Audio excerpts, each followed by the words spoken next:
twegatteko okukyabasa famma bulijjo tulambule ffenna ensi yaffe ekulukuta amata n'omubisi gw'enjuki mu katundu kaffe lambula ne kyabasa famma.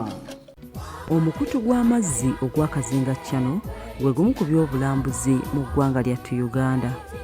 Omukutu guno ogwa kilomita 32 ate nga mugazi bulungi gwe gugatta ennyanja Edward ne George.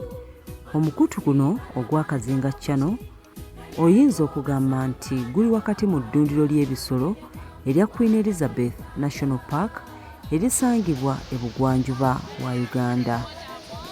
Okunyumirwa obutonde obweyagalira ku mukutu guno olina kuseeyeeyeza ku lyato. Amaato gano ag'omulembe olwo n'oseeyeeya wakati mu nvubo